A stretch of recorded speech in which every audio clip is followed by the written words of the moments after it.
దత్తాత్రేయ సమారంభాం భార్గవరామ శ్రీపాద నృసింహాది మధ్యమాం నాగేశ్వరానంద పర్యంతాం వందే గురు పరంపరాం.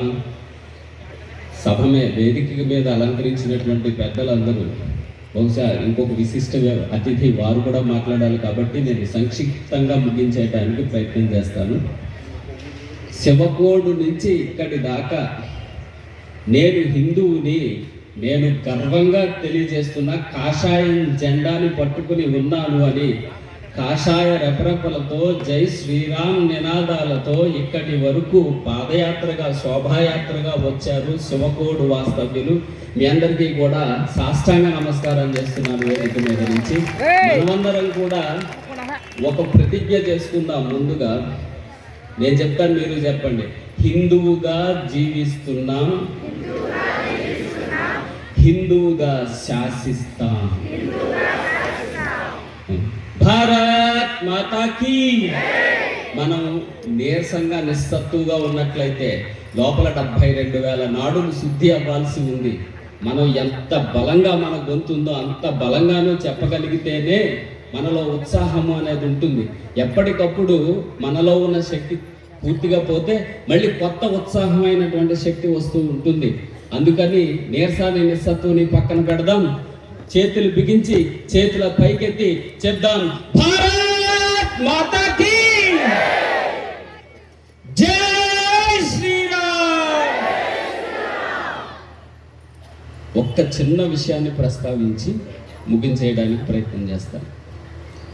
Venezuela అనేటటువంటి ఒక దేశం ఉంది. అది దక్షిణ అమెరికా ఖండంలో ఉంది.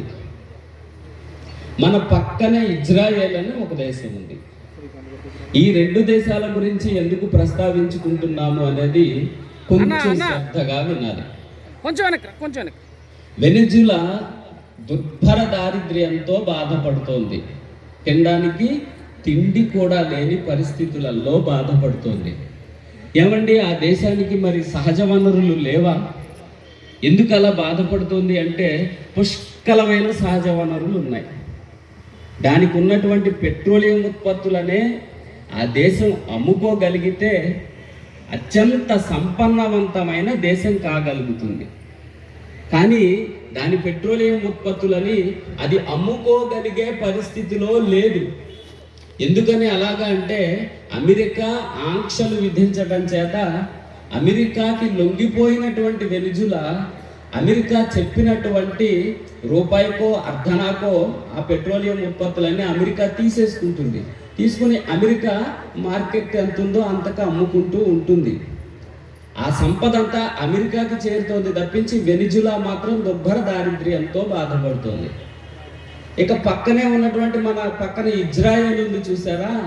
ఈ ఇజ్రాయెల్ జోలికి వెళ్ళాలంటే అమెరికా లాంటి దేశం కూడా మళ్ళీ ఒకసారి వెనక్కి ఆలోచించుకోవాలి. ఇంతకీ ఇజ్రాయెల్ దేశం అంటే ఎంత ఉంటుంది అనుకుంటున్నారు? మొత్తం మన గోదావరి జిల్లాలు కలిపినంత ఉంటుంది. అయినప్పటికీ దాని జోలికి వెళ్ళాలంటేనే ఎవరైనా సాహసించరు. మరి వెనిజులాకి ఇజ్రాయెల్కి ఉన్న తేడా ఏంటో తెలుసా అండి? ఆ తేడా ఏంటంటే వెనిజులా తన పూర్వ సంస్కృతిని మర్చిపోయింది. అందుమూలన ఎవరు ఏ మాయమాటలు చెప్తే ఆ మాయమాటలకి లొంగిపోయింది. లొంగిపోవడం చేతన దానిలో అక్కడున్న ప్రజలలో బానిస భావజాలం పెరిగిపోయింది. అందుమూలన అమెరికాకి లొంగిపోయింది. ఇజ్రాయేల్ దేశము దాని సంస్కృతిని అది పరిరక్షించుకుంటూ వస్తోంది. కేవలం పౌర సమాజం కూడా, చాలా ఆశ్చర్యకరమైన విషయం ఇది, కేవలం పౌర సమాజం కూడా యుద్ధం చెయ్యాలి అన్నట్లయితే పౌరులు కూడా యుద్ధానికి వచ్చేటంతటి దేశభక్తిని ఇజ్రాయెల్ కలిగి ఉన్నది. కాబట్టి ఇజ్రాయెల్ జోలికి ప్రపంచంలో ఏ దేశము వెళ్ళలేదు. దీనిని బట్టి మనకు అర్థం, మనకి చప్పట్లు కొట్టాలంటే కొట్టచ్చండి, ఇబ్బంది ఏం లేదు. ఒకసారి అందరూ చప్పట్లు కొట్టండి చూస్తాను. చేతులు పైకి ఎత్తి కొట్టండి. చప్పట్ల గురించి మాట్లాడేసి మిగిలింది నేను మాట్లాడతాను. చప్పట్లు కొట్టడం 2 రకాలు. చప్పట్లు కొట్టడం చేతనే 72,000 నాడులు శుద్ధి అవుతాయి. మనం నినాదాలు చేయండి, చప్పట్లు కొట్టండి. చప్పట్లు ఎలా కొడుతున్నారు అంటే మీ గోదావరి జిల్లాలో ఈ కోనసీమ ప్రాంతంలో చెయ్యి అడ్డంగా పెట్టి కొడుతున్నారు. అలా కొడితే దానిని దింపుడు గళ్ళం చప్పట్లు అంటారు. దాని నుంచి అశుభ స్పందన వస్తుంది. ఇది ఎప్పుడు ఇలాగ చప్పట్లు కొడతారు అంటే శవాన్ని పట్టుకెళ్ళేటప్పుడు శవాన్ని 3 చోట్ల దింపుతారు.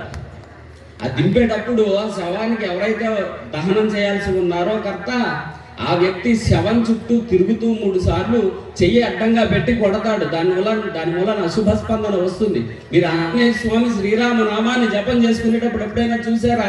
వారు చేతులు 2 నిలువుగా పెట్టి కొడతారు. ఇలా అయినా కొట్టండి, ఇలా అయినా కొట్టండి, ఇలా అడ్డంగా మాత్రం కొట్టకండి. ఇప్పుడు మళ్ళీ చప్పట్లు కొట్టండి ఒకసారి. భారత్ మాతాకి. ఇప్పుడు మనం ఏం చేసుకుంటే రూపరసగంధాదులలో శబ్ద స్పర్శ రూప రస గంధాదులు, ఇది మనకున్నటువంటి పంచేంద్రియాలు చేసేటటువంటి పని. పంచేంద్రియాలు ఎప్పుడూ కూడా మనస్సుతో లగ్నం కావడం చేతన ఒక్క పని మాత్రమే చేయగలుగుతాయి. ఒక్క పనిని మాత్రమే మనసు లగ్నం చేస్తుంది. ఇక్కడ ఉన్నారు మీరంతా, నేను మాట్లాడేది వింటున్నారు. ఇది శబ్దము మాత్రమే పనిచేస్తుంది, అంటే చెవులు పనిచేస్తున్నాయి.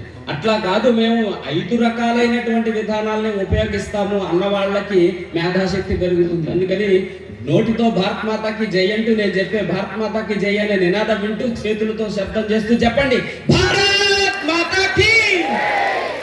ఇప్పుడు మీరంతా నా చేత చెప్పించండి ఒకసారి, జై. ఒకసారి చాలా స్వామి, నాకు ఇచ్చిన సమయం చిన్నది. ఇజ్రాయెల్ ఎందుకని అట్లాగా నిలబడగలిగింది అంటే సొంత సంస్కృతి చేత. గుర్తుపెట్టుకోండి.